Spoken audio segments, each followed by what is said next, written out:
No dia 6 de junho de 1944, 34 mil soldados norte-americanos embarcaram em uma missão decisiva. Em média, eles tinham 22 anos. E muitos acreditavam que não conseguiriam voltar. Eu escrevi uma carta para minha irmã dizendo: não espere que eu volte para casa. Eu achava que ia morrer. Em 1944, a Europa estava ocupada pelos nazistas. Os aliados lançaram o maior ataque por mar da história, contra um litoral fortemente defendido pelas forças alemãs. Era a melhor chance de libertar a Europa Ocidental. Mas para os soldados, mesmo chegar em terra foi uma batalha pela sobrevivência. Você chegava até a praia de Omaha, mas ao sair da embarcação não conseguia chegar até aqui. Você lutava para sobreviver em meio à arrebentação. Esta é a história épica da batalha de 12 horas pela praia de Omaha. No fundo, sabiam que estavam fazendo a coisa certa, não apenas pelo seu país, não só pela sua família, mas pelo mundo inteiro. Mas uma das maiores reviravoltas da história moderna dependeu de fatores surpreendentes e estratégias extraordinárias. Não foi apenas uma questão de homens e armas avançadas, mas de mágicos e invenções bizarras, como tanques capazes de nadar, paraquedistas explosivos e espiões que mandavam mensagens secretas através de pombos. Uma batalha onde as vidas de milhares de soldados norte-americanos dependeram da precisão da previsão do tempo ou da fivela do paraquedas. Mesmo assim, apesar de estratégias e dispositivos engenhosos espalhados ao longo de 300 metros de areia exposta, as armas mais poderosas da guerra ainda são a liderança e a bravura.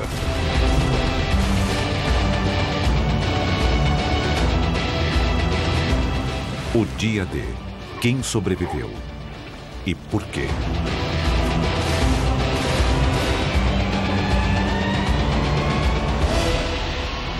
Heróis do Dia D.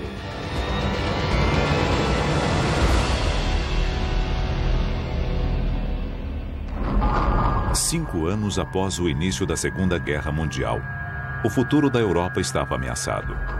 Os nazistas de Hitler haviam ocupado o continente. Junto com os aliados, os Estados Unidos encabeçavam a luta. Eram 6 horas da manhã no litoral francês.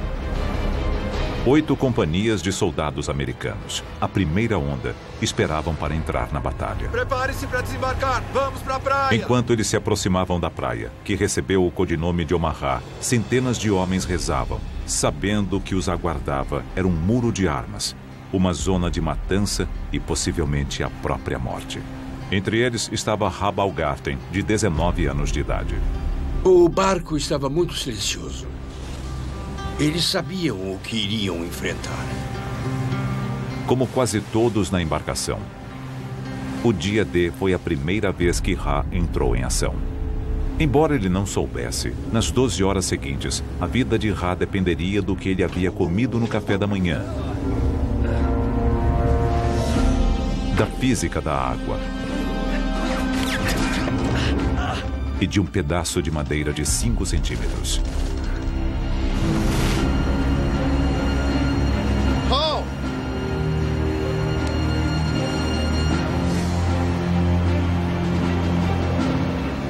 Apenas um ano antes, Ra estava estudando na Universidade de Nova York. Ele era um promissor jogador de beisebol. E então foi convocado. Eu escrevi uma carta para minha irmã dizendo: não espere que eu volte para casa. Eu achava que ia morrer. Um dos motivos pelos quais Ra quis ir para a guerra foi a sua fé. Eu sou judeu e via as notícias dizendo que os alemães estavam invadindo as cidades, forçando as pessoas a usarem a estrela de Davi. Como todos os soldados judeus, Ra teve a opção de mudar a religião listada em sua plaqueta de identificação. Desse modo, se ele fosse capturado, poderia evitar a perseguição nazista. Mas Ra tinha outras ideias. Eu desenhei uma grande estrela de Davi na minha jaqueta, com as palavras Bronx, Nova York escritas em volta. Assim não teriam problema para me identificar. Ra e seus companheiros foram enviados para a praia de Omaha. –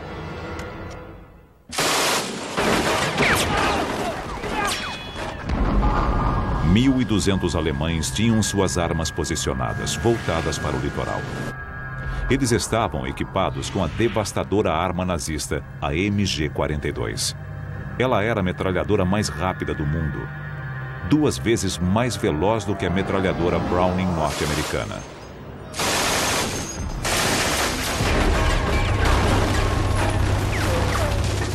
A MG-42 é tão rápida que não se pode ouvir seus tiros individuais. Ela ficou conhecida como o zíper de Hitler e faz um som parecido com o de tecido sendo rasgado. Sua velocidade vem de um projeto revolucionário. Em uma arma comum, as balas são travadas no lugar por um ferrolho. Mas os alemães descobriram que se o ferrolho percorrer pequenos cilindros, ele aumenta a velocidade do carregamento das balas. Isto faz com que a arma seja capaz de disparar até 1.500 balas por minuto.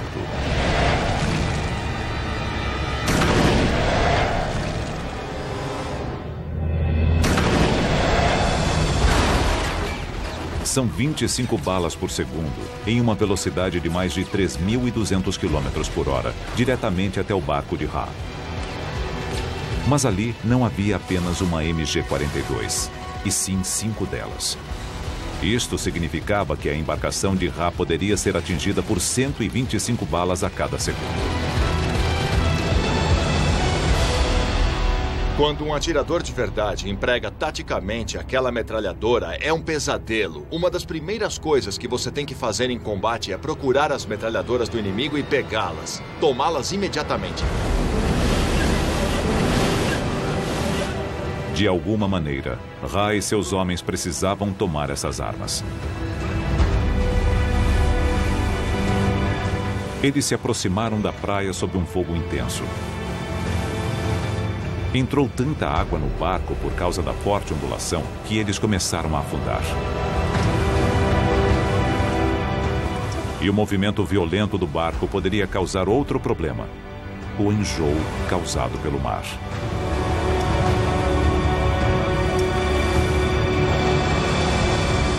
Quando saímos do barco, estávamos fugindo da água e do vômito. O enjoo é um risco para qualquer um que viaja de barco. Mas aqui ele podia significar a morte. Tudo porque a Marinha quis dar uma refeição especial para os soldados que seguiam para Omaha. 5 horas antes. Ao sair da Inglaterra, a tripulação da Marinha decidiu dar aos soldados uma refeição reforçada antes da batalha. Isso é ensopado. Um banquete com carne, porco, frango, linguiças, feijão, ovos, sorvete, doces e rosquinhas. No exército é Isso aqui é de verdade? Tudo isso regado a café. Não brinque com a comida, coma. Ah, tudo bem. A Marinha acreditava que o estômago cheio daria mais ânimo aos soldados. Vai começar isso de novo?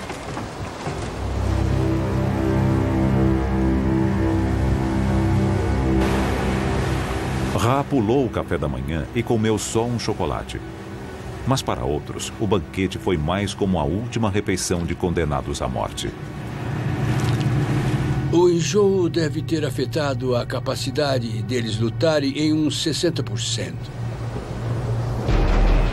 Ao chegar na praia de Omaha, muitos dos homens estavam debilitados.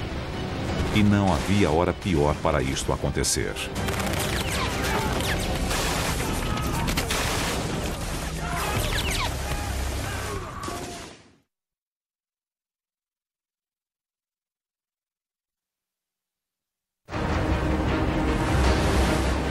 Dia D, 6h38 da manhã. Milhares de soldados norte-americanos estavam desembarcando na praia de Omaha. Eles estavam cansados, com frio e muitos deles terrivelmente enjoados. Um dos soldados que não ficou doente era Rabal Garten, que na época tinha 19 anos de idade. Esperem! Esperem! A embarcação onde ele estava havia chegado o mais longe possível na arrebentação.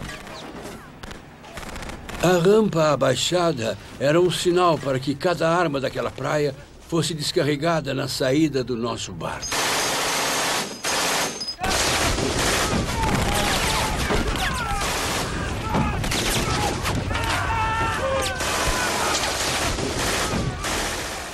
As metralhadoras alemãs miravam na rampa de saída do barco, abatendo homens sem misericórdia.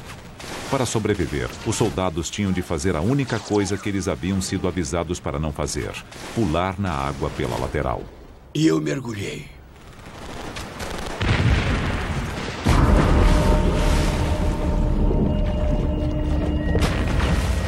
Enjoados e carregando quase 50 quilos de equipamento, os homens saltaram na água numa profundidade de até 3 metros. Aqui! Bob Sayles queria ser soldado desde criança. Mas antes de sequer disparar um tiro, Bob estava se afogando, afundando no mar com o peso da jaqueta, da munição e do rádio. Quando pulei na água, fui direto para o fundo. Senti que estava me afogando. Foi quando eu entrei em pânico, porque a água era bem funda. Quando toquei no fundo, me livrei do rádio, mas ainda estava com a jaqueta. Eu precisava tirá-la ou não conseguiria sobreviver.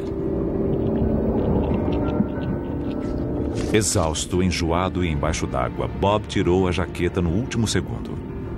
Eu dei um belo impulso no fundo e em poucos segundos voltei para a superfície. Os soldados que escaparam da morte no mar aprenderam uma lição amarga naquele dia. Quanto mais enjoado você está, menos ágil você fica e maiores as chances de se afogar. Alguns foram direto para o fundo, se afogando.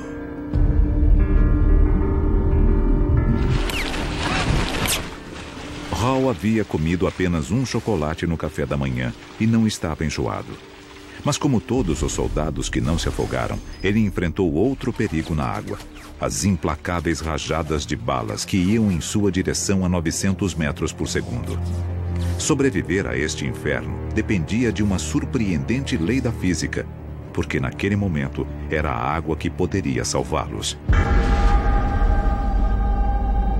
Vamos colocar desse lado. Estão todos prontos? Charlie Adcock é um perito em balística que está fazendo um experimento para descobrir o que acontece quando as balas da MG-42 atingem a água. Para isto, ele está usando a tecnologia do século XXI. O que temos aqui é uma câmera de alta velocidade. Ela vai deixar o tempo 120 vezes mais lento. O Ben vai disparar sua MG-42, que foi a arma utilizada para atirar contra os soldados em Omaha. E vamos ver o que acontece. A bala viaja a uma velocidade de cerca de 900 metros por segundo. O que acontece se ela não parar no tanque? Ela vai sair do tanque e vamos ter que tapar o buraco e tentar novamente. Engatilhar. Era o que eu ia dizer. Vamos engatilhar a arma. Espera. Pronto? Estamos prontos. 3, 2, 1...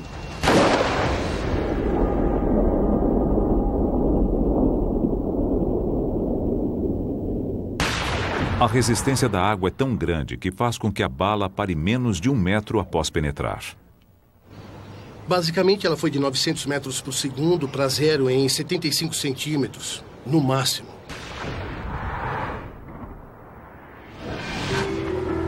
Na praia de Omaha, a diferença entre a vida e a morte era de apenas poucos centímetros. Se as balas atingissem a água a 30 centímetros do soldado, ele estaria morto. A 1 metro ou mais, ele sobreviveria.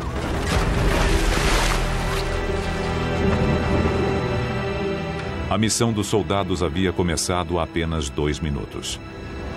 Dos 1.450 soldados que chegaram naquela primeira onda na praia de Omaha, calcula-se que mais de 1/3 morreu na primeira hora.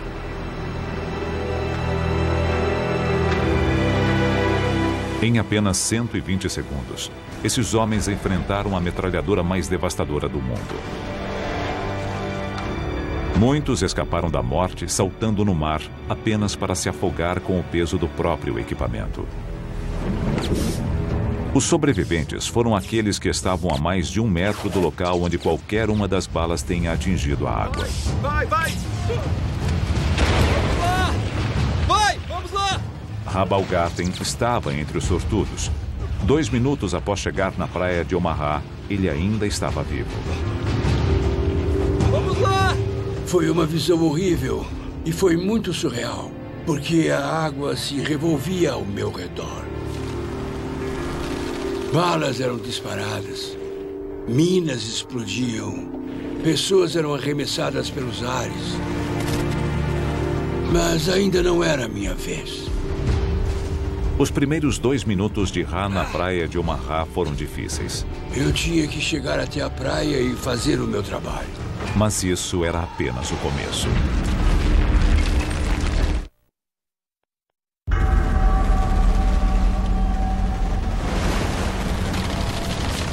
6 de junho de 1944, em Omaha, a praia mais sangrenta do dia D.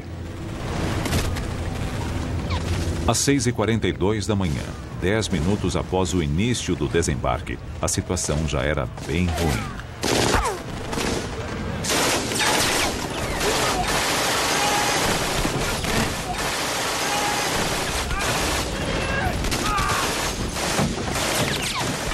Centenas de homens da primeira onda da invasão haviam sido mortos ou feridos. Muitos outros eram alvos fáceis dentro d'água. E eles ainda não haviam chegado na parte mais difícil, a praia. Os homens precisavam atravessar a praia, totalmente expostos sob o fogo contínuo das metralhadoras. Era uma zona mortal de 300 metros de largura, o equivalente a 3 campos de futebol. Em diferentes estágios, eles ainda enfrentariam diferentes perigos. Nos primeiros 180 metros, eles teriam que passar por obstáculos como cavalos de frisa e estacas. 60 metros depois, havia um quebra-mar e fileiras de arame farpado. E em seguida, campos minados com 17.000 minas. Finalmente, após 300 metros, eles chegariam às dunas no final da praia. Só então, eles poderiam começar a atacar os alemães. É muito surreal. Você cruzando aquela praia, você vê nos filmes, mas não é com você. Aquilo estava acontecendo comigo. Os homens da infantaria estavam sozinhos e desprotegidos na praia. Mas havia um plano para ajudá-los, usando tanques. Se os aliados conseguissem colocar tanques na praia antes dos soldados, eles dariam cobertura e poderiam atacar as defesas alemãs. Mas embarcações levando tanques são vulneráveis. Eles precisavam encontrar um meio de levar os tanques para a praia de outro modo. E para isso, os inventores do bloco aliado tiveram uma ideia engenhosa. Um tanque capaz de nadar. Este é um tanque DD de direção dupla, um veículo de assalto anfíbio. O tanque DD é aquele tipo de ideia maluca que se tem em tempos de guerra. Parecia coisa de desenho animado. Ele era um tanque Sherman comum, impulsionado por propulsores, com uma tela de proteção presa por cilindros pneumáticos. E o mais louco foi que ele funcionou. Nos meses que antecederam o dia D, os tanques anfíbios foram testados e passaram com louvor. Eles seriam levados até a praia durante o ataque, surgindo das águas para a surpresa dos alemães. No início do dia D, os tanques estavam a 5.500 metros da praia em uma embarcação gigantesca. Um dos comandantes dos tanques era o sargento Don Lucy, com 24 anos de idade na época. Ele vinha de uma grande família irlandesa na Califórnia, o mais novo de 6 irmãos. Don era um homem grande e gentil, de 1,90 m, que amava seu pastor alemão, Duke. Todo mundo conhecia Don como Babe. A tarefa de Don era colocar um tanque DD na praia de Omaha junto com outros 31 tanques. Na praia haveria um tanque a cada 45 metros, dando cobertura para a infantaria. Mas havia um problema.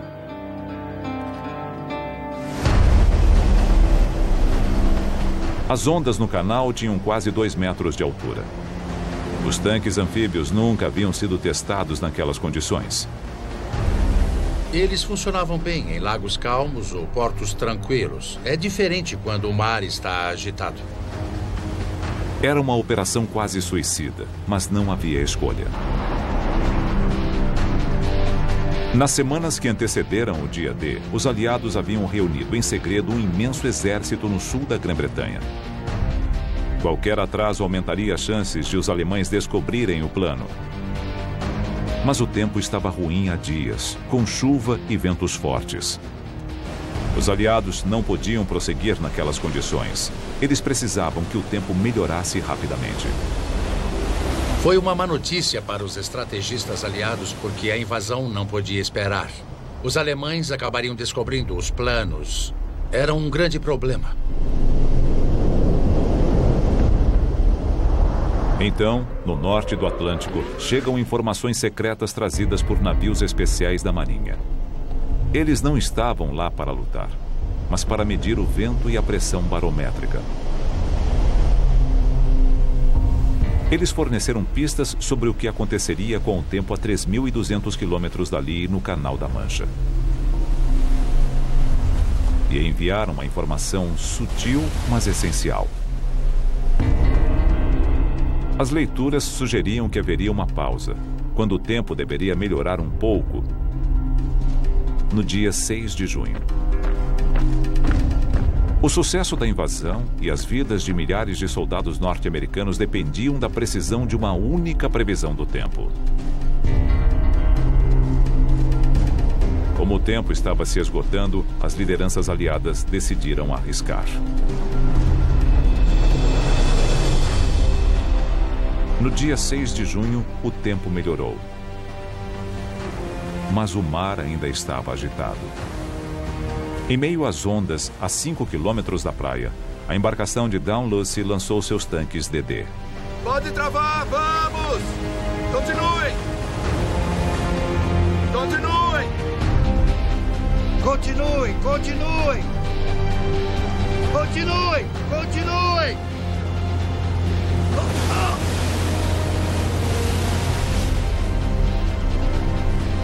O tanque de Dunn estava flutuando e funcionava bem, mas ele não havia sido projetado para lidar com ondas de 2 metros. Ajuda aqui! Quase imediatamente, a água começou a entrar sem parar. E a tripulação começou a saltar na água, não apenas para salvar o tanque, mas suas próprias vidas. Quando há uma brecha, é impossível impedir que a água entre. O tanque começou a afundar. Para sair do tanque DD, o piloto precisava passar por um buraco assim. Não é fácil. A tripulação estava lá fora. Eles tinham chance de sair, mas não o piloto. Dos 29 tanques que chegaram a ser lançados no mar da praia de Omaha, 27 afundaram. Os tanques que alcançaram a praia estavam em grande parte destruídos. Como não estava dentro do tanque, Dalhousie escapou. Mas 33 tripulantes não tiveram a mesma sorte.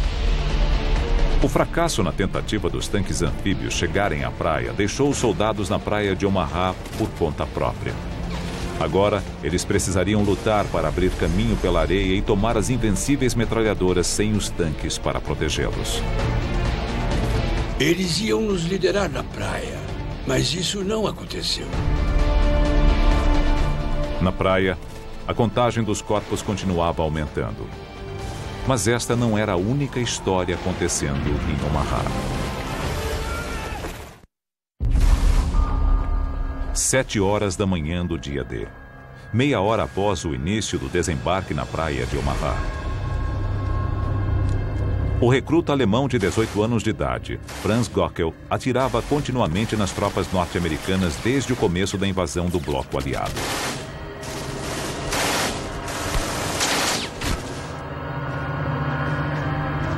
Gockel atirava de um grande bunker de concreto em uma posição alta na praia. Ele fazia parte de uma rede de 14 posições fortificadas, construídas no topo das dunas. Um produto de antivisão militar alemã. Mas o modo como Gockel e os bunkers chegaram ali resultou de uma batalha de mentes entre um mágico inglês pouco conhecido e um dos maiores estrategistas militares do mundo.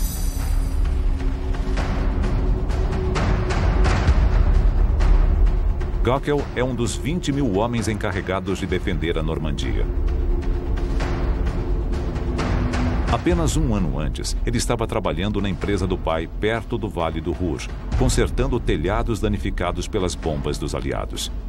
Mas, como inúmeros outros alemães, ele foi convocado para a máquina de guerra de Hitler. 6 meses antes.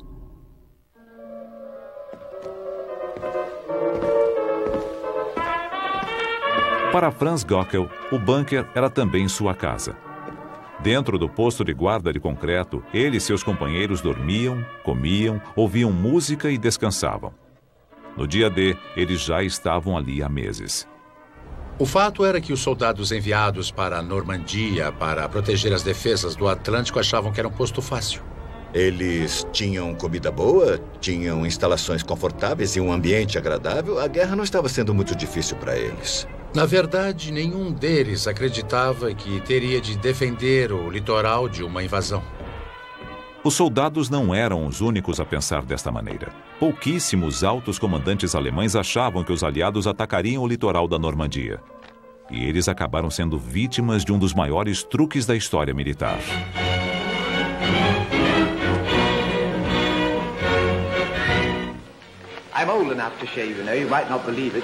E este foi o homem que forneceu a inspiração.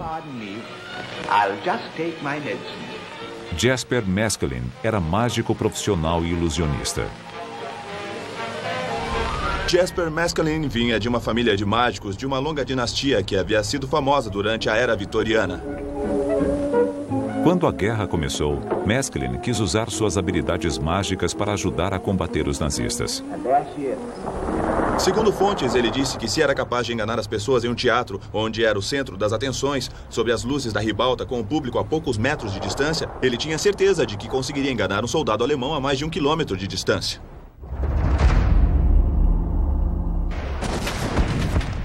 Em 1941, durante a campanha dos aliados no norte da África, Meskelin teve a chance de ajudar nos esforços de guerra pela primeira vez. Ele se uniu a um grupo secreto chamado Força A para desenvolver táticas militares. O codinome do grupo era a Gangue Mágica. Não dá para imaginar um conjunto mais estranho. Havia de tudo ali, desde um restaurador de obras de arte, um pintor, um especialista em cenários, que você já até espera, mas também existia um químico, um engenheiro elétrico, pessoas de diversos talentos e em diversas áreas. No norte da África, os aliados precisavam de toda a ajuda possível. Eles estavam perdendo a campanha. Antes da batalha crucial de El Alamein, eles usaram uma ilusão para enganar os alemães, cortesia da Gangue Mágica. A Gangue Mágica usava camuflagem e ilusionismo para fazer com que jipes se parecessem com tanques e tanques com caminhões. Eles criaram um exército falso e levaram os alemães a acreditar que os aliados atacariam pelo sul em vez de o norte. E o truque funcionou. Os aliados venceram em El Alamein, virando o resultado da campanha norte-africana a seu favor. No Egito, a cidade de Alexandria estava sendo pesadamente bombardeada em ataques noturnos. A Gangue Mágica planejou um apagão na cidade inteira. Depois, construiu uma Alexandria de mentira com falsas luzes noturnas a 5 quilômetros do litoral e induziu os inimigos a bombardear uma baía vazia. A ilusão sempre foi usada na guerra, desde sempre, desde a primeira briga travada, quando alguém fingiu que ia dar um soco e não deu e enganou o adversário. Mas Meskelin e sua gangue usaram a tecnologia para isso. Ele era um homem do seu tempo que também deu um toque teatral à estratégia. Em 1943, os estrategistas dos aliados perceberam que as ideias de Maskelyne poderiam ter um uso tático ainda melhor. Eles esconderiam o verdadeiro local onde a Europa seria invadida, criando uma locação falsa.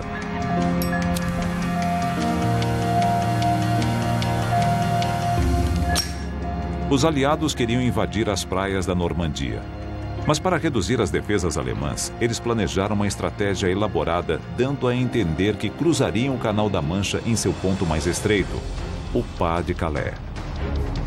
Eles queriam usar as táticas de Maskelyne para reunir um exército falso no sul da Inglaterra, do outro lado de Calais.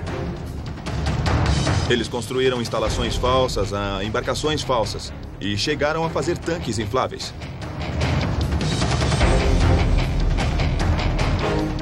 Eles pediram para que o general Patton fosse até lá e fizesse várias visitas oficiais na esperança de que a espionagem alemã percebesse ou que todo aquele equipamento falso fosse visto por algum avião e que os convencesse de que havia alguma movimentação ocorrendo naquela região, quando na verdade era apenas um embuste.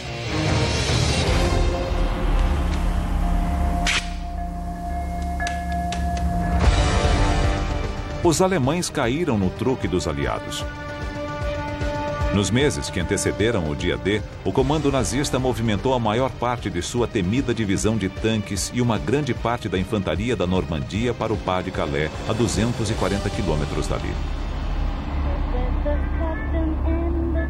A ilusão dos aliados estava funcionando perfeitamente.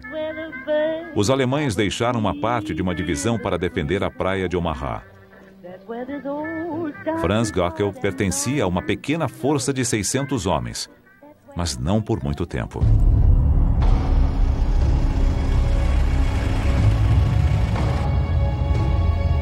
Mas havia Erwin Rommel, comandante de todas as defesas alemãs no litoral norte da França. Rommel era um bicho-papão para os aliados. Ele era um estrategista terrivelmente bom.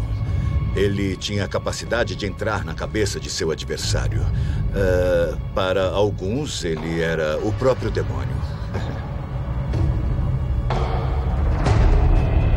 O auge para a reputação de Rommel foi ter lutado no deserto com uma quantidade mínima de recursos e ter conseguido derrotar os aliados, uma batalha após outra. Rommel não era um soldado comum. Ele gostava de tirar fotografias. Amava animais, especialmente seu Dachshund Ajax. Ele até tocava violino. E o mais importante, era um mestre da estratégia e um comandante habilidoso.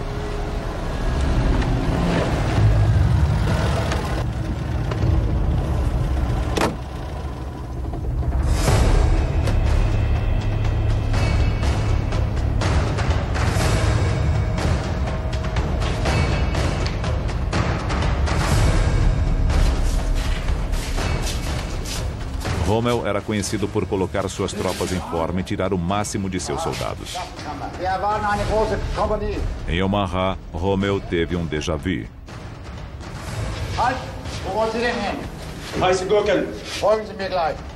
Rommel chegou a Omaha e teve uma espécie de revelação.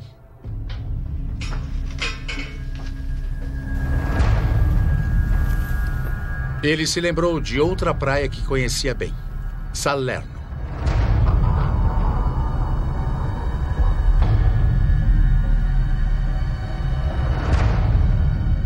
Salerno era a praia que os aliados haviam usado para conseguir invadir a Itália em 1943. Milhares de soldados desembarcaram ali em um ataque anfíbio que venceu os alemães.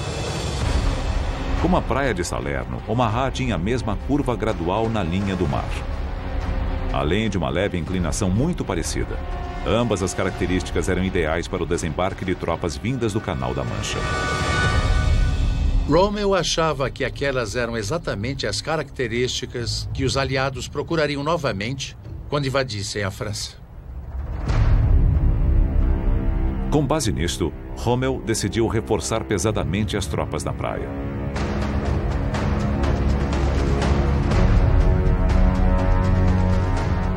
Nos meses seguintes, a praia de Omaha passou por uma transformação. Os bunkers se tornaram fortes.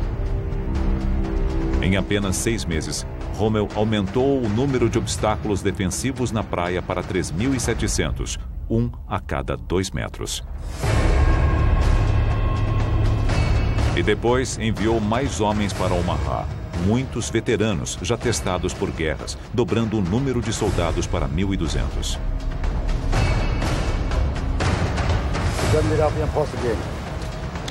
Rommel transformou um tranquilo posto litorâneo em uma fortaleza formidável, com posições de combate capazes de visualizar grandes trechos da praia.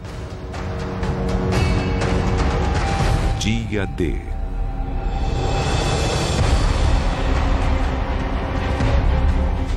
No dia 6 de junho de 1944, as suspeitas de Rommel foram confirmadas.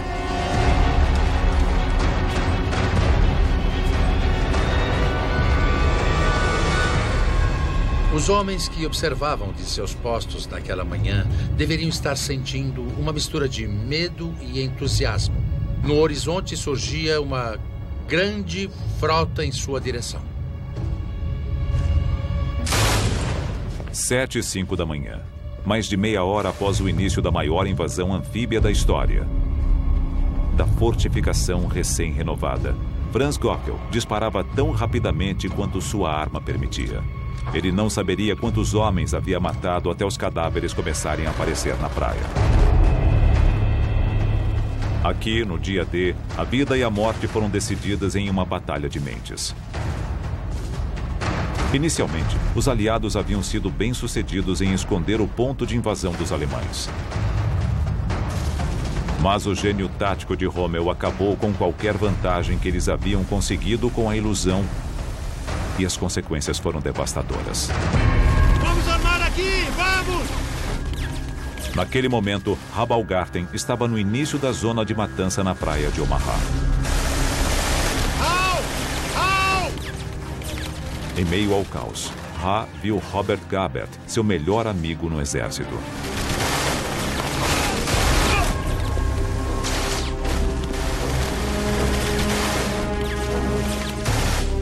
Eu olhei para baixo e lá estava o Robert Gabert.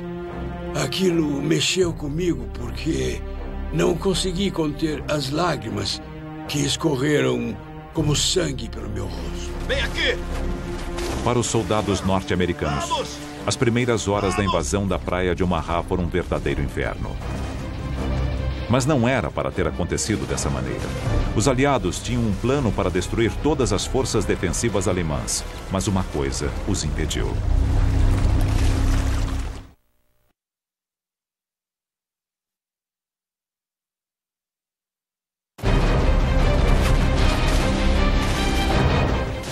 Rabaulgarten era um soldado de 19 anos do Bronx. No início do dia D, ele achava que poderia morrer. Agora, 30 minutos após o início da invasão, ele tinha certeza disso. Às 7h10 da manhã, Ha estava no início de uma zona de matança de 300 metros de comprimento na praia de Omaha. Entre ele e seu objetivo, as dunas no final da praia, havia 3.700 obstáculos defensivos, moitas de arame farpado e 17.000 minas explosivas. Para sobreviver, ele precisava escapar de todos eles sob o fogo constante de metralhadoras disparadas por soldados nas colinas. A questão de estar na praia de Omaha é que não havia nenhuma proteção. Poderia haver alguns obstáculos na praia, ou você poderia se abrigar atrás de seus companheiros mortos. Mas os soldados alemães estavam no alto atirando sem parar. Deve ter sido terrível. Ha precisava passar pela zona mortal sem nenhuma proteção contra as balas. À sua volta, não havia apenas violência e carnificina, mas também loucura. Ele viu um soldado conhecido. Ele estava sem o capacete. Havia um buraco no lado esquerdo de sua testa. Seus cabelos estavam encharcados de sangue. Ele se ajoelhou, começou a rezar com seu rosário e a metralhadora que estava na direita o cortou ao meio. Um horror. Foi um horror ver pedaços nos corpos de pessoas que todos nós conhecíamos. Você sentia o cheiro da carne queimada. Havia homens gritando por suas mães. Mãe! Mãe! Foi uma cena horrível. Uma cena horrível que ficaria ainda pior. Entre as testemunhas do caos estava um jovem médico chamado Virgil Mounts. Ele não tinha 20 anos como alguns dos outros soldados na praia de Omaha. Virgil tinha um segredo. Ele era menor de idade. Virgil Mounts tinha apenas 15 anos. Ele mentiu para ser convocado, pegou a licença do irmão. Ele não deveria estar ali. Embora devesse estar em casa, indo para a escola, Virgil, de 15 anos de idade, era responsável por salvar vidas no campo de batalha. As balas eram disparadas. Sob a artilharia pesada, o trabalho de Virgil era tratar homens feridos para que eles pudessem continuar lutando. Eu chamei os médicos para ajudá-lo. E o Virgil levantou e foi até lá. Vai!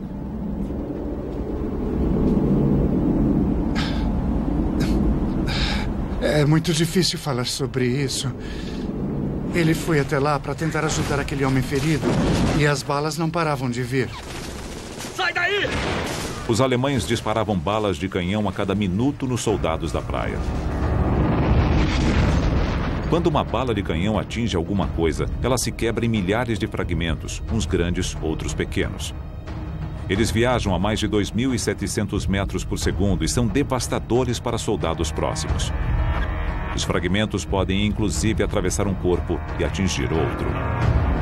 Uma bala que atingiu um objeto próximo explodiu em fragmentos, atingindo o corpo de Virgil Mounts. E ele morreu imediatamente. Médico! Isso é uma coisa que eu jamais vou conseguir tirar da minha mente. É uma imagem tão viva quanto uma foto bem aqui na minha frente. Você nunca esquece esse tipo de coisa. Ele tá morto! Por mais trágica que tenha sido a morte de Virgil Mounts, a verdadeira tragédia é que ela poderia ter sido evitada. Isso porque os aliados sabiam o tipo de artilharia pesada que os alemães tinham para defender a praia de Omaha e haviam planejado tomá-la mais cedo naquela manhã. Atrás das colinas, os alemães haviam reunido um grande arsenal.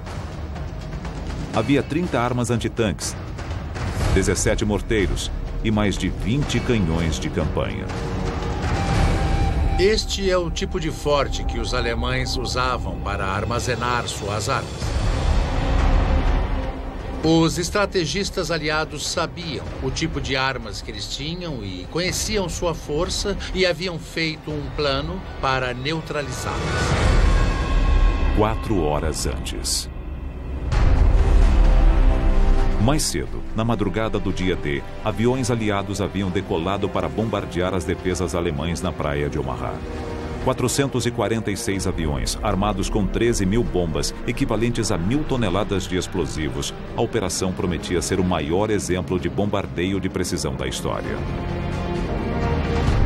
A Força Aérea declarou que eles eram tão precisos a ponto de atingirem uma lata de picles a 3.000 metros de altitude, e aquela era a chance de provar. Mas as nuvens estavam densas e baixas, e os bombardeiros dependiam do radar, uma invenção relativamente nova para chegar até o litoral. A Marinha não confiava nos radares e temia que as bombas atingissem os navios dos próprios aliados que aguardavam no oceano. Quando os bombardeiros dos aliados se aproximaram da praia, as nuvens impediram que eles vissem seu alvo. E por causa do perigo de errar e atingir a frota que estava no oceano, eles receberam ordens para atrasar a operação. Esperem até terem certeza de que estão sobre a praia. Esperem 5 até 30 segundos e soltem as bombas. Um atraso de poucos segundos pode mudar tudo. Para um bombardeiro a 3.000 metros de altitude, voando a 240 km por hora, um atraso de 5 segundos significa um erro de 400 metros em relação ao alvo. Um atraso de 30 segundos, um erro de quase 2,5 km. 13.000 bombas foram lançadas naquele dia, mas, inacreditavelmente, nenhuma delas atingiu a praia de Omaha, nem as armas que a protegiam. Esta foi a maior falha dos planos dos aliados no dia D. Ah, meu Deus, nada está funcionando. Aqueles seriam dos piores dias. Habalgarten estava no início da praia plana e exposta.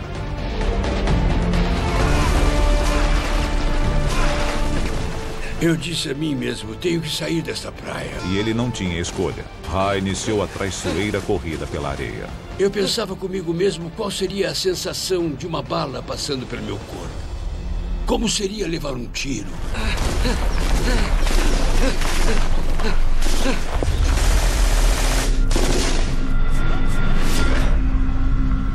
Eu ouvi um barulho alto bem na minha frente.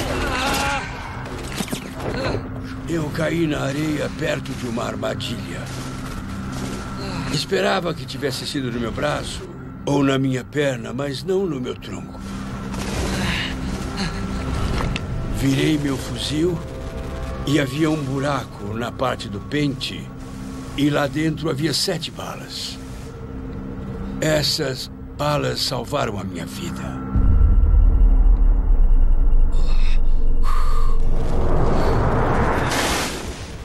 Salvo por um pente de balas, um incrível golpe de sorte.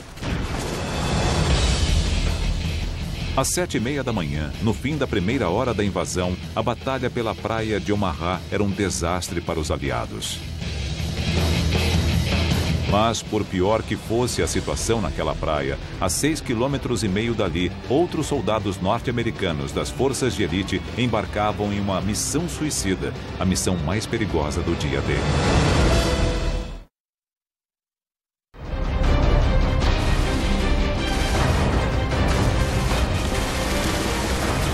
Uma hora após o desembarque na maior invasão anfíbia da história, os soldados norte-americanos se viram às portas da morte.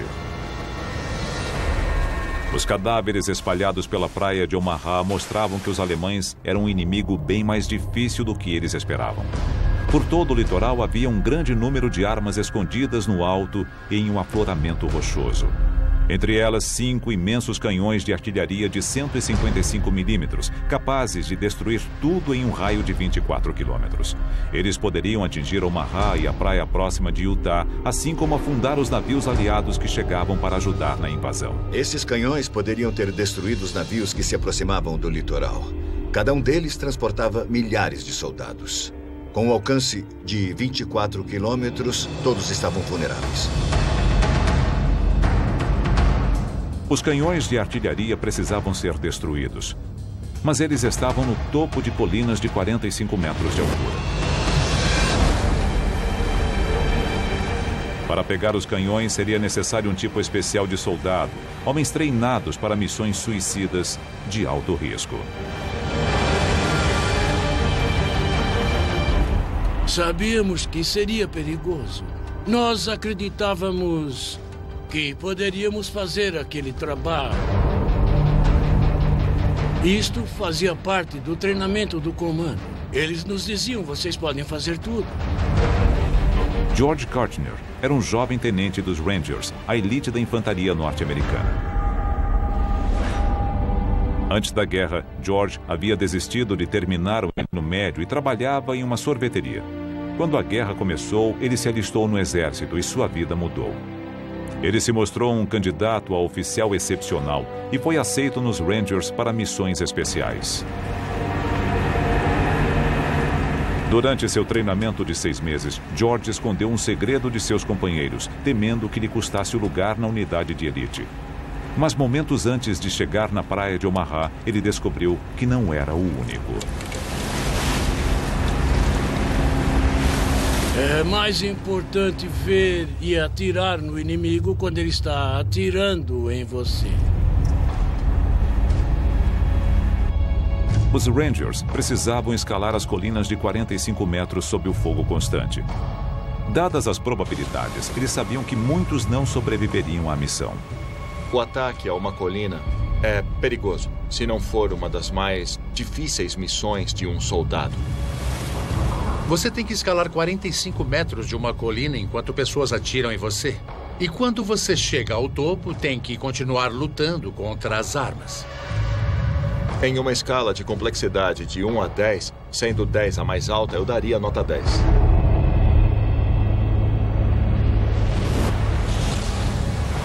Para ajudar os homens naquela missão impossível, os Rangers tinham um equipamento especial. Enquanto eles treinavam na Inglaterra, foram desenvolvidos ganchos de alpinismo disparados por tubos de morteiro. Durante meses, eles praticaram seu uso e subiam pelas cordas. Mas a prática não envolvia metralhadoras e atiradores de elite disparando constantemente contra eles. O primeiro trabalho dos Rangers era cruzar a praia e chegar às colinas. A metralhadora que estava na nossa esquerda, no topo da colina, começou a disparar contra nós quando ainda estávamos na embarcação. Vamos! Vamos! E 2 dos homens ao meu lado foram feridos. Vai, vai, vai! Com gravidade. Recebi um tiro na lateral. O médico olhou e disse: "Você vai ficar bem, vou fazer um curativo. A bala não atingiu nada importante." Nunca conseguiremos fazer isso. Eu virei e disse: "Isso é um grande erro. Jamais conseguiremos subir essas colinas." Com as rajadas de balas vindas do alto, os Rangers devolveram o fogo e prepararam sua arma secreta: o gancho lançado por foguete. Mas no momento crucial, o lançamento falhou.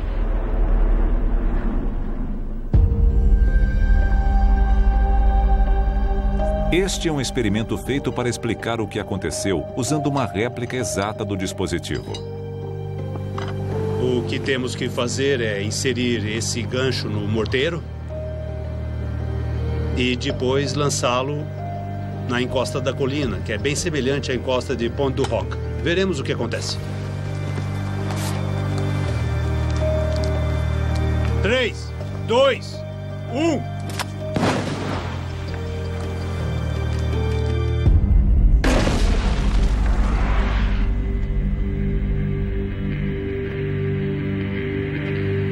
A exemplo dos morteiros do treinamento dos Rangers, este aqui dispara o gancho e acorda a mais de 45 metros de altura. Mas no dia D, em Pont du Roc, havia uma diferença crucial. Naquela manhã, os Rangers esperaram mais de 3 horas no mar antes do desembarque. Durante esse tempo, as cordas foram molhadas pela água do mar. O que vamos fazer agora é ensopar a corda com água para reproduzir as condições reais do que aconteceu naquele dia.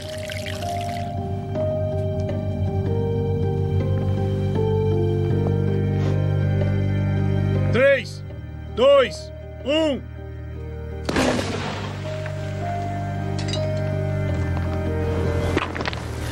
O gancho não conseguiu ir muito longe. Isso pode ser explicado de maneira óbvia pelo fato da corda estar molhada, deixando o gancho mais lento no ar.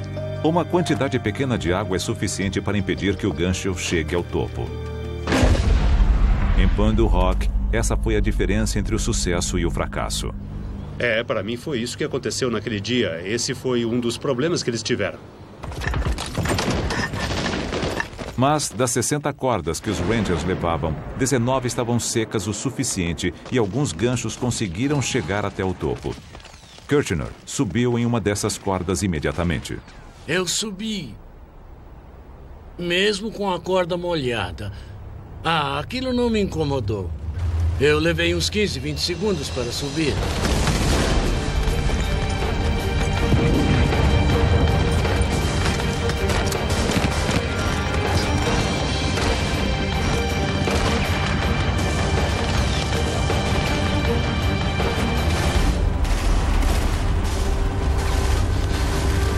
Jogar! Fogo! Vai, vai, vai!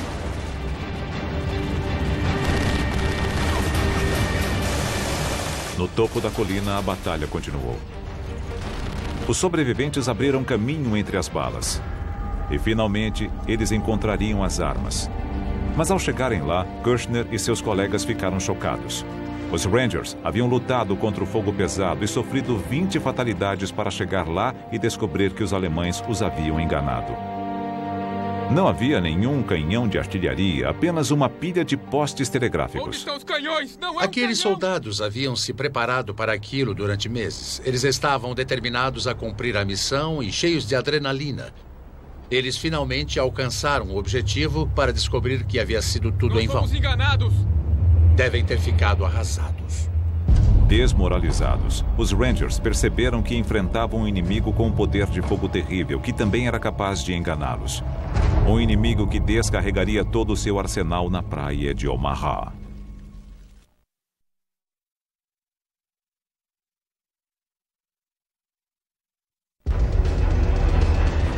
Oito horas da manhã do dia D, na praia de Omaha.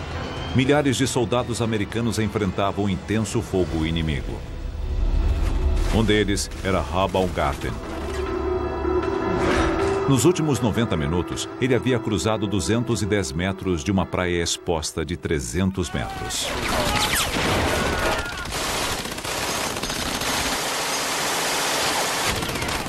No caminho, ele viu homens cortados ao meio por metralhadoras. Quase se afogou e escapou da morte por poucos centímetros. Vamos logo, depressa! Agora vinha o bombardeio da artilharia. Era muito assustador.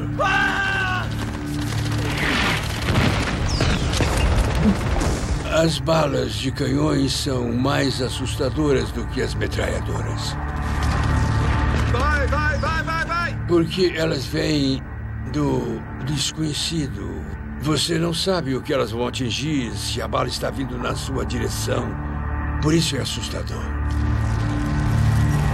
Eu olhei para cima e o xinguei.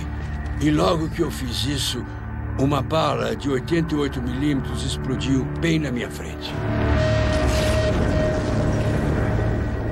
Ra foi atingido pela explosão. O fogo da artilharia fere e mata de duas maneiras diferentes. A primeira é pelos estilhaços, fragmentos de metal quente que voam a 11 mil quilômetros por hora. Quando uma bala de artilharia atinge o alvo, arremessa fragmentos quentes de metal para todo lado. É como se 1000 balas fossem disparadas ao mesmo tempo e cortam uma pessoa com a facilidade de uma faca quente cortando manteiga. Aqueles estilhaços são o maior perigo do canhão de artilharia. Meu próprio pai, Eric Ashcroft, foi ferido por um deles quando estava chegando em Seward, outra praia do dia D naquela mesma manhã.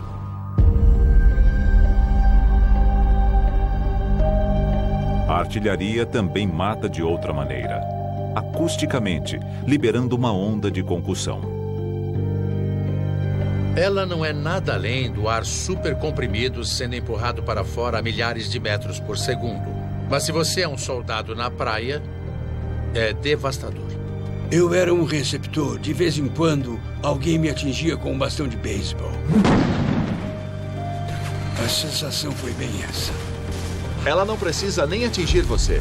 Somente a onda inicial daquela explosão pode afetar o seu corpo de uma maneira que você pode morrer sem sequer ter percebido que estava morrendo. Ninguém conseguiria dizer que foi atingido. Embora ele tenha sobrevivido, o estilhaço e a onda de concussão quase arrancaram fora a bochecha de Ra.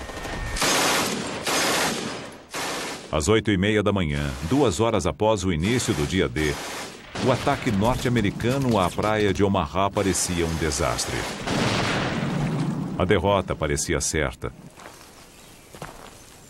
Mas atrás das linhas alemãs, um grupo de corajosos civis travava uma luta clandestina. A resistência francesa. Nos meses que antecederam o dia D, a resistência francesa começou a aumentar suas operações de inteligência sobre a movimentação das tropas alemãs para ajudar os aliados. Os espiões da resistência se concentraram particularmente nas novas defesas que os alemães haviam construído nas praias do dia D, mas era uma operação arriscada. Havia quase 200 mil nazistas procurando qualquer indício de espionagem. A resistência francesa teve que ser criativa no modo como recolhiam essas informações. O artista Robert Doat ajudou pintando paisagens e colocando significados ocultos em suas imagens. Ele estava mapeando secretamente as fortificações litorâneas dos alemães.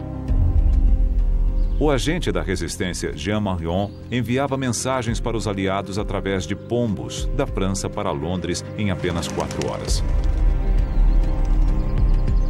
Enquanto o dia D se aproximava, os membros da resistência intensificaram suas ações, sabotando os meios de comunicação alemães. Eles destruíram linhas telegráficas e explodiram trens.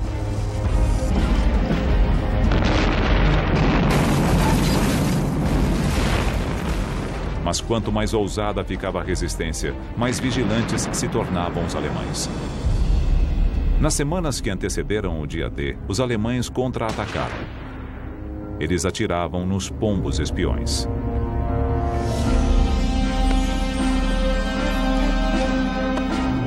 Membros da resistência foram capturados e executados.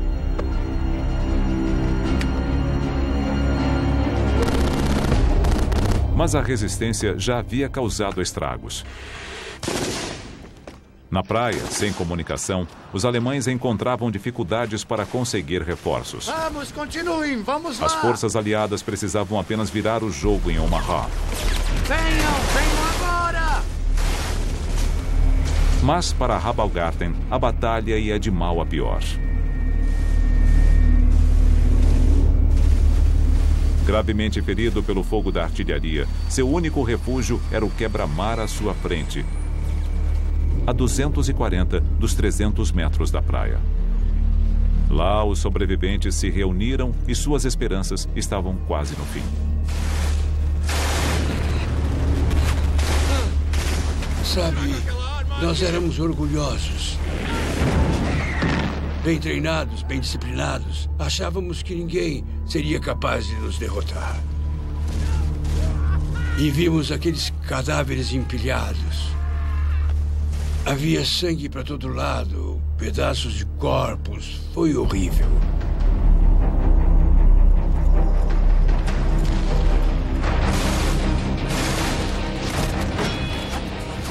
Eu me perguntava, por que não comigo? Quando será a minha vez de levar um tiro?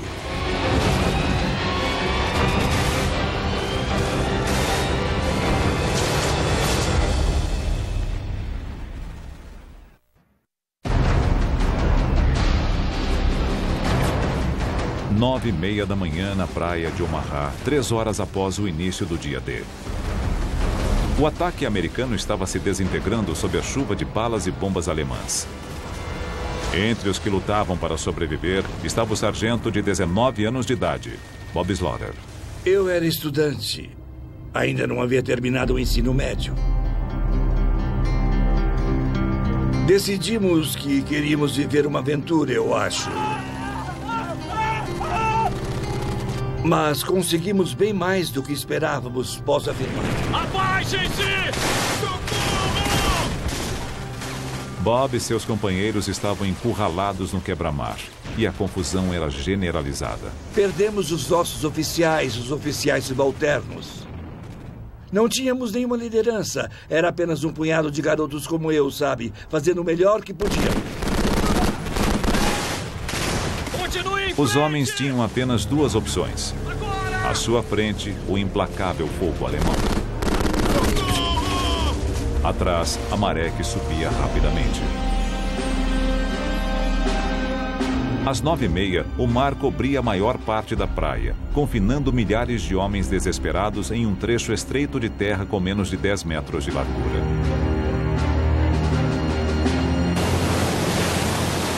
Encurralados, sob o fogo das armas, os homens eram alvos fáceis para os atiradores alemães. Mas chegou a ajuda de outros soldados aliados que estavam em terra. 8 horas antes.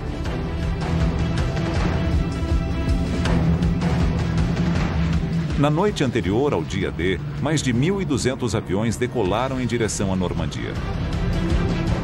Os aliados queriam proteger os homens de infantaria que estariam nas praias de um contra-ataque alemão. Para isso, eles lançaram um grande ataque aéreo antecipado.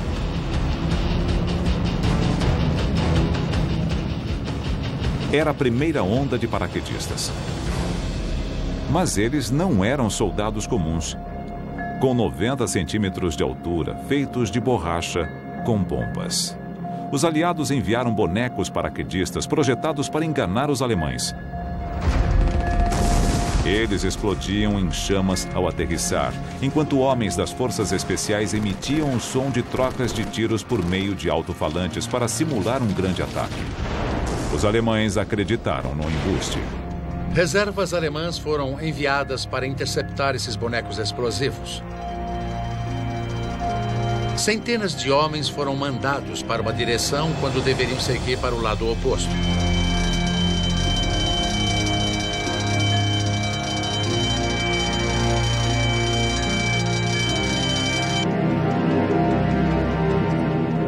Depois foi a vez de 13 mil paraquedistas de verdade. A 101ª Divisão Aerotransportada. Pat McCree era um paraquedista militar de 20 anos de idade. Quando ele voltou à Inglaterra, 1 em cada 5 de seus companheiros havia sido ferido ou morto. O avião de Pat se aproximou do local do salto.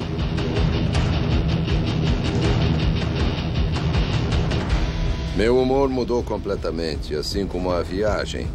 Ela ficou acidentada, errática, pendia para a esquerda, depois para a direita. Sentíamos e ouvíamos os tiros.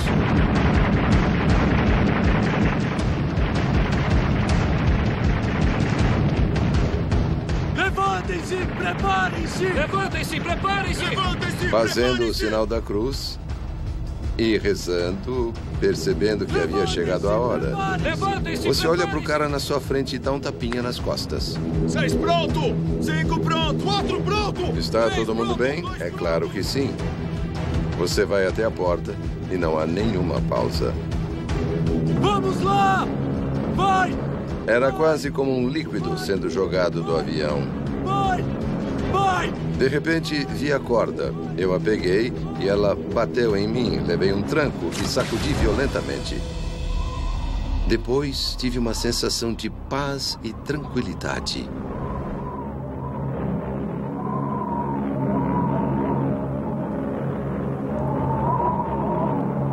O que Pat não sabia era que o maior risco que os paraquedistas enfrentavam vinha de algo que eles estavam usando e de um esquema armado pelo comandante alemão Erwin Rommel. Para dificultar uma invasão aérea, Rommel ordenou que os alemães inundassem centenas de quilômetros quadrados de campos, represando 2 grandes rios da Normandia.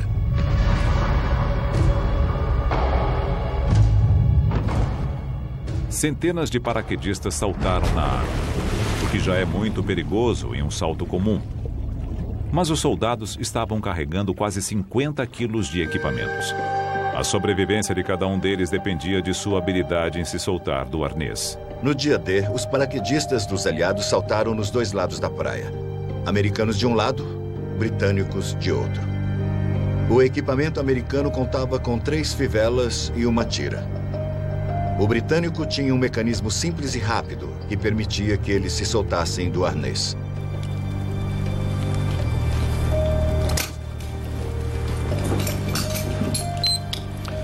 O paraquedista britânico se soltou em apenas 5 segundos. Enquanto o americano ainda está lutando para se livrar do paraquedas. O paraquedas estava preso aos homens. O arnês era uma armadilha mortal. Você tinha que se livrar do paraquedas, porque ele podia cair em cima de você. Se não fizesse nada, em poucos segundos, sua vida chegaria ao fim. Não havia como se soltar rapidamente.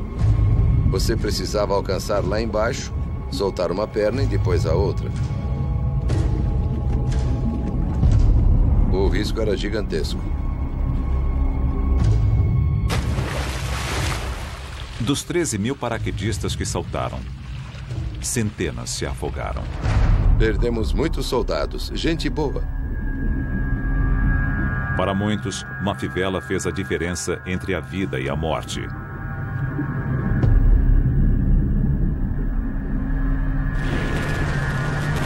Como em qualquer batalha, pequenas reviravoltas do destino podem ter consequências gigantescas.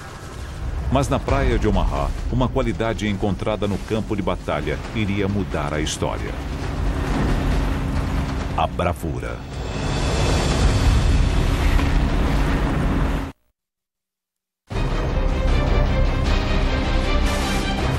Dez e meia da manhã do dia D.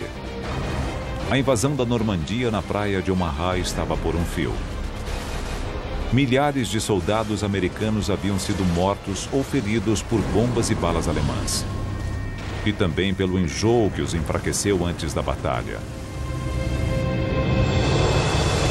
Pelo afogamento causado pelo peso dos equipamentos, em tanques anfíbios que afundaram nos mares agitados. E pelos arneses dos paraquedas que não se soltaram embaixo d'água. Os soldados lutavam contra enormes dificuldades. Na praia, ferido, o soldado Habalgaten avaliou a situação. Achei que estávamos perdendo, que era só uma questão de tempo. Começou a passar pela minha cabeça que a invasão pudesse ter falhado. Mas havia um homem observando tudo no oceano. Ele percebeu que sem liderança e fé, a missão na praia de Omaha falharia. Aos 51 anos de idade, ele era o soldado mais velho no local, o general Norman Carter. Ele vinha de uma família humilde. No exército, foi aceito em West Point e se destacou. Mais tarde, casou com uma prima de Eleanor Roosevelt. A poucos metros da praia de Omaha, Cota percebeu que aquele era o momento decisivo de sua carreira e entrou em ação.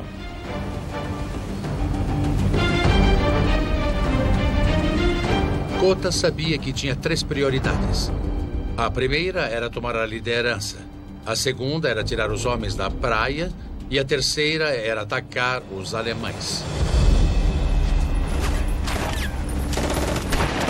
Continuem atirando! Continuem! Ao chegar em terra, Cota assumiu o controle. Fiquem próximos!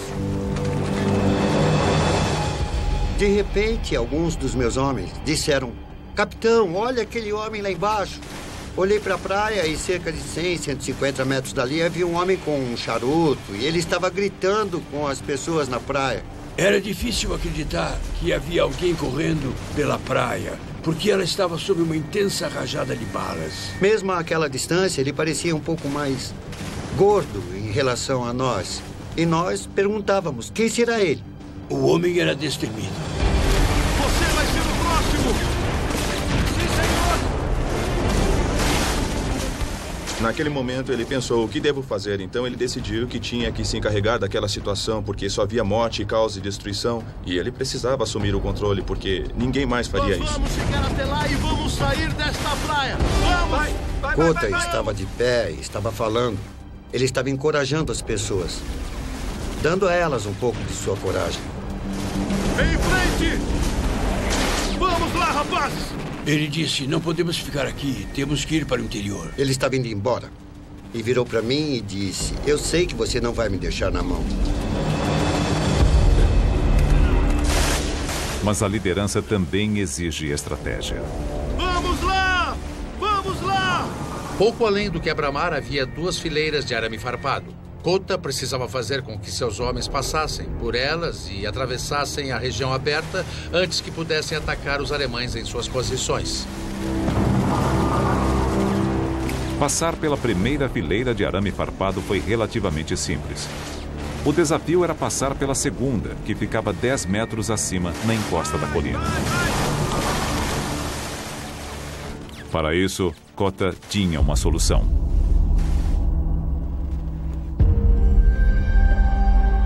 Muito bem. O que temos aqui é um torpedo Bangalore. É como os que os Rangers usaram na praia de 1944. E como você pode ver, ele tem 2 partes. A primeira é um tubo de aço como este.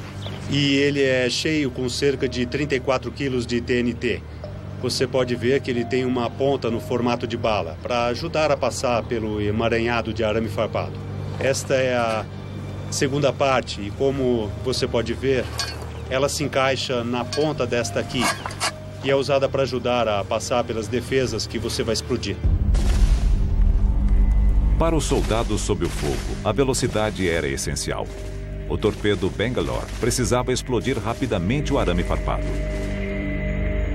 Era hora de testar a arma.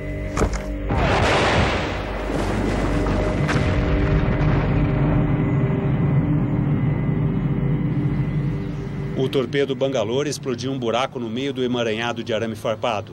Ele explodiu os dois lados, formando um canal. Você consegue sentir o cheiro dos explosivos. Pode ver a descoloração, o arame está cortado e pronto.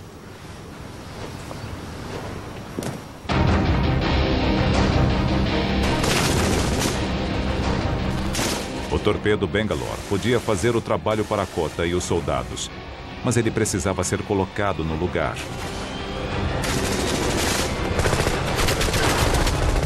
E os primeiros homens que tentaram fazer isto tinham sido mortos.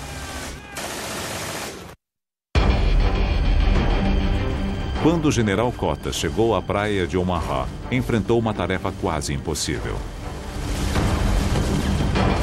Os soldados americanos estavam encurralados em uma estreita faixa de areia, com os alemães de um lado e o mar do outro. Exaustos e feridos, eles estavam perto de desistir. Kota precisava inspirá-los e fazer com que acreditassem que era possível vencer a batalha. Para sair da praia, eles precisavam escalar uma colina e passar pelo arame farpado, uma tarefa que já havia custado vidas.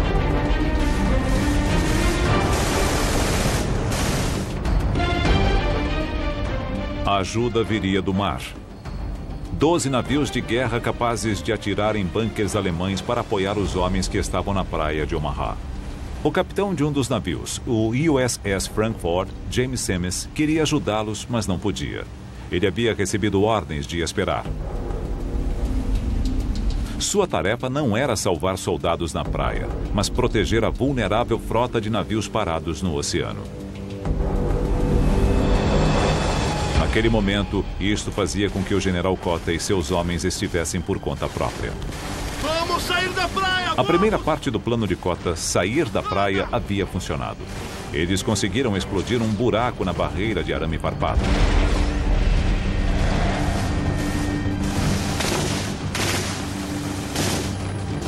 Mas, esperando por eles, perto do topo da colina, havia uma metralhadora MG-42 disparando 25 balas por segundo.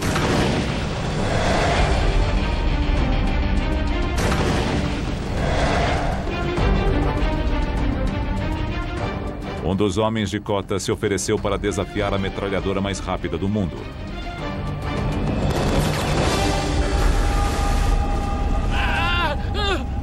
Meu Deus! Imagine que é o Kota. Pela segunda vez, você se encontra em um momento de crise. Um homem foi atingido e grita em agonia. Os outros soldados assistem. Eles começam a hesitar. O que você faz?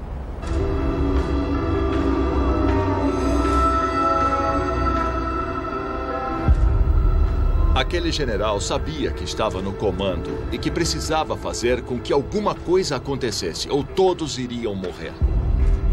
Kota mostrou sua determinação com uma frase que se tornou famosa. Senhores, estamos sendo mortos na praia. Vamos morrer lá no interior. Ele então usou a melhor arma que tinha à disposição. Por aqui! A liderança. E foi o primeiro a subir a colina.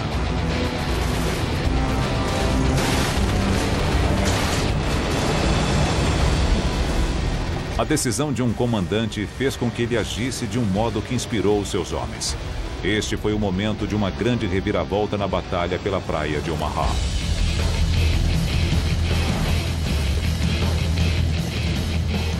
Kota liderou o ataque.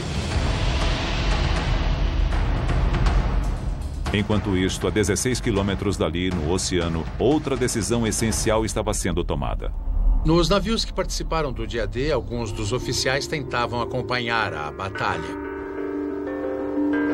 Esta filmagem feita na época mostra centenas de homens mortos ou feridos na areia e nas águas. Os oficiais estavam a ponto de desistir. No meio da manhã, eles consideraram movimentar algumas das tropas que haviam restado para a outra praia. Os oficiais enfrentavam um dilema estratégico: usar os contra-torpedeiros para proteger os navios de transporte ou para atacar os alemães na praia.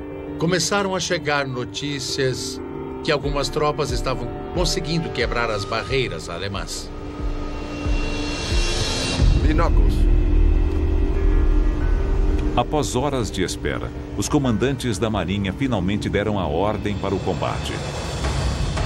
O comandante James Semmes, do USS Frankfurt, recebeu permissão para ir para a praia. Velocidade total. Semmes levou Frankfurt tão perto da praia que se arriscou a raspar o casco no leito do mar. A menos de 750 metros da praia, o Frankfurt virou de lado e abriu fogo, começando o ataque. As balas passavam por cima de mim. Você ouvia um zunido e depois um bum. Você ouvia o barulho do bum, bum, bum, bum, bum, bum, bum, bum, bum. Eu queria apertar a mão do comandante daquele navio. Para os homens, foi um momento de alívio. 11 outros navios de guerra se juntaram ao ataque. Após horas enfrentando uma derrota iminente, a batalha na praia de Omaha estava finalmente começando a melhorar para os americanos.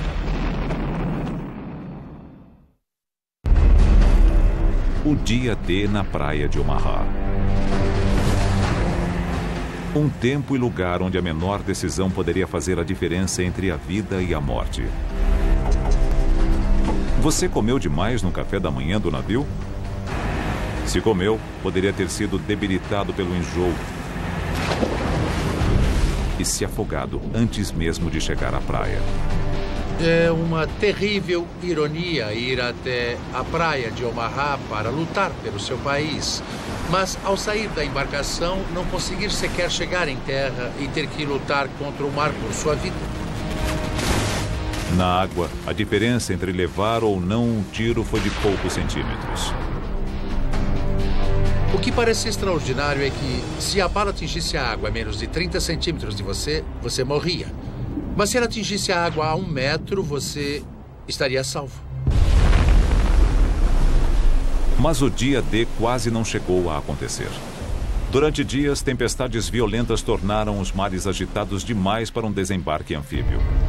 Os estrategistas estavam desesperados por uma melhora quando chegou uma informação secreta vinda do Atlântico. As leituras sugeriam que poderia haver uma pausa de um único dia, quando o tempo melhoraria um pouquinho. Portanto, as vidas de milhares de soldados americanos dependiam de uma única previsão do tempo. Depois, havia a praia. Com apenas 300 metros de largura, ela poderia ser atravessada em menos de 1 minuto se não fosse por isto: a MG-42, cuja velocidade era proveniente de uma inovação pequena, mas revolucionária. Em uma arma comum, as balas são travadas no lugar por um ferrolho. Mas os alemães descobriram que, se o ferrolho percorrer pequenos cilindros, ele aumenta a velocidade do carregamento das balas. Isto faz com que a arma seja capaz de disparar até 1.500 balas por minuto. A MG-42 transformou a praia de Omaha em um trecho de 300 metros de carnificina. Alguns jamais conseguiram atravessá-la. Outros levaram horas para chegar do outro lado. A diferença entre a vida e a morte podia ser tão pequena quanto o pente da sua arma. Virei meu fuzil e havia um buraco na parte do pente e lá dentro havia 7 balas. Essas balas salvaram a minha vida. Vai! Em terra, mais uma vez, pequenos detalhes tiveram impactos gigantescos. O projeto mal feito do arnês dos paraquedas fez com que muitos paraquedistas americanos se afogassem em campos inundados. Imagine estar vestindo um arnês que, mesmo em terra seca, era difícil de tirar. Foi terrível. Mas em batalha, a bravura ainda é capaz de mudar o destino. O general Cota e seus homens conseguiram ultrapassar os obstáculos. O homem era destemido.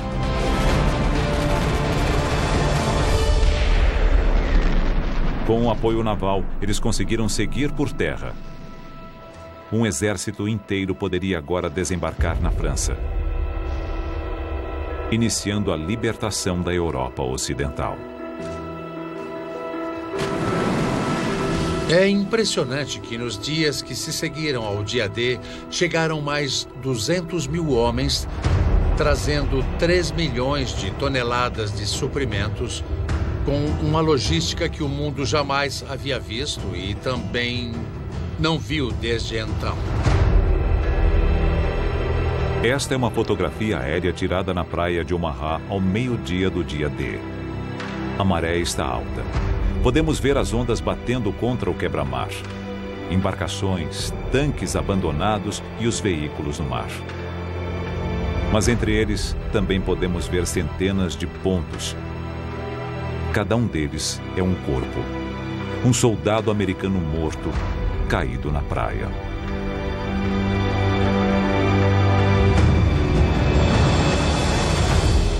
Nas 24 horas seguintes, o soldado Rabalgarten foi ferido 4 outras vezes, 5 vezes ao todo.